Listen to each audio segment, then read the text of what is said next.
మీరు ఇప్పటికి సేమ్ అదే ఇంట్లో ఉంటున్నారా? అది కొంచెం మార్చాను. ఓ ఇల్లు కట్టుకున్నాం. అంటే నా జీవన శైలి మారలేదు. ఇప్పుడు నేను మా ఊర్లో ఉండే విధానం, నా ఫ్రెండ్స్ తోటి ఉండే విధానం, సిద్దిపేటలో నా పనులు నేను చేసుకునేది అది మారలేదు. అంటే కెమెరా ముందే సంపూర్ణ విశ్వాసం. కెమెరా లేకపోతే నా లైఫ్ నాది. అంటే అది అలా ఉండడం అది గొప్పదా ఏంటని నాకు తెలియదు, కానీ నా లైఫ్లో నేను బాగున్నాను నేను ఫీల్ అవుతాను. అని నేను అనుకుంటా, మనం ఏది అనుకుంటే అదే నిజం. అవతల వాళ్ళకి ఇబ్బంది కలగకపోతే సరిపోద్ది అనేది నా థాట్. నేనున్నదే నా దేశం, నేను లేనిది శ్మశానంతో సమానం అన్నట్టు సార్.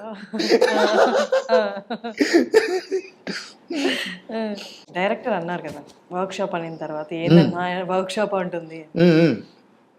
ఆ మాట 10 ఏళ్ళ ఎక్స్పీరియన్స్ ఇచ్చిన కాన్ఫిడెన్సా నేను హీరో అయిపోయాను అన్న